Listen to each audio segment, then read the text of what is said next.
It was 2019.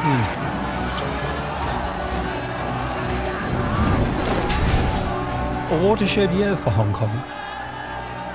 The former British colony that was handed back to China in 1997. Early in the year, Hong Kong's government proposed a new extradition bill that angered many Hong Kongers. They responded by protesting in the streets. But then those peaceful demonstrations began morphing into escalating acts of vandalism and violence, taking the city's government by surprise.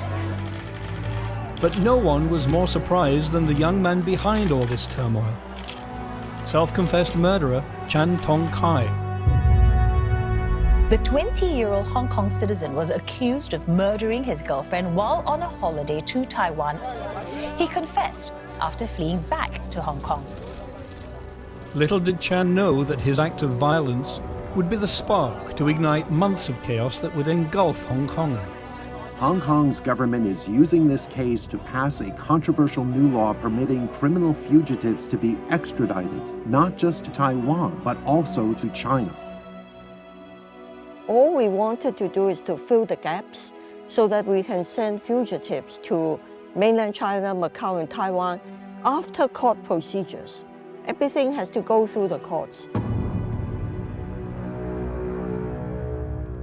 It had been 23 years since this city was handed back to China, and it was quite bizarre. There would be no extradition agreement between Hong Kong and China. If somebody committed a crime in Hong Kong, they're not allowed to be sent across the border to China, or if somebody from Hong Kong committed a crime across the border in China, there would be no mutual extradition agreement. So where the government came from in trying to introduce this bill was understandable, but they were absolutely obtuse. We have simply no option. No emotional intelligence at all to actually read the public sentiment and to realize the extent of opposition to this bill. Critics fear the extradition law could let China target political opponents. Supporters of the bill claim safeguards are in place to prevent that from happening. The government did well in terms of the legal preparation, but in terms of publicity and explaining to the people, the government was completely outmaneuvered by the opposition. People were led to think that if the bill were passed, people could be nabbed by the police and sent across the border before they could reach their lawyers. The way the story was presented was mass deportation to Beijing jails. People were using words like snatch dissidents so that they could be whisked across the border. You know, this was completely false. But it fooled all of us. We all thought, wow, this is pretty scary stuff. When you talk to extradition lawyers, you can't snatch large numbers of people and whisk them across the border. It's just nothing like that. The truth did not resonate very well among people whose minds were made up, good versus evil. A brawl has broken out inside Hong Kong's Legislative Assembly as lawmakers clashed over controversial amendments to the territory's extradition laws.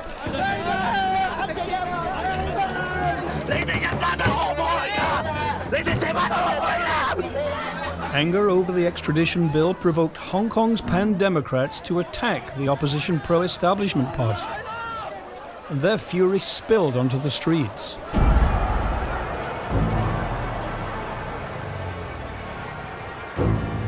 On June 9, 2019, one of Hong Kong's largest ever demonstrations made headlines around the world.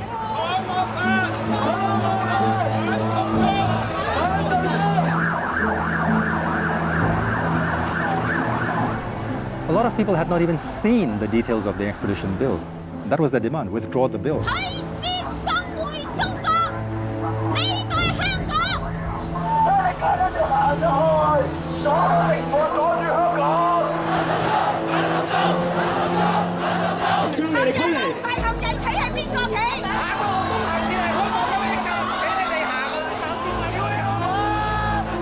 Started off as a peaceful movement with a lot of people, and then it started turning violent.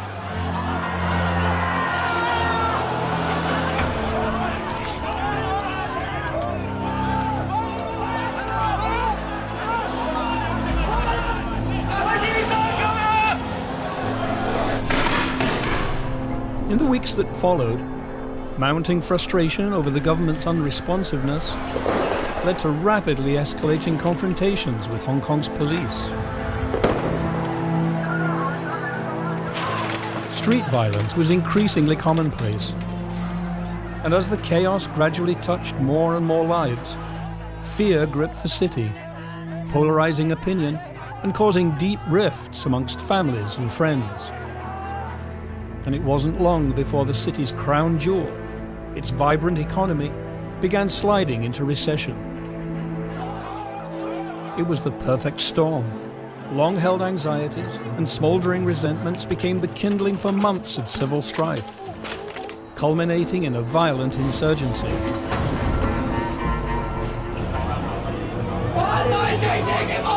But where did all this resentment come from?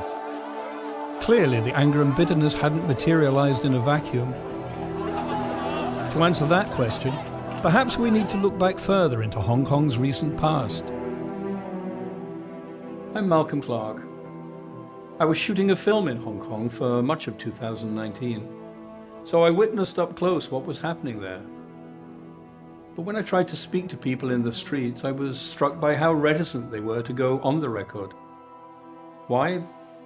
Because they were scared. But then as time passed, I began to realize that much of what we were seeing and shooting on the streets of the city was in so many ways at odds with what I was reading in the Western press and seeing on television. It was a disconnect. Somehow, things didn't add up. So what you'll see in these 10 short-filmed essays is a different perspective. My personal assessment of how a world-class city was brought to its knees during Hong Kong's year of living dangerously.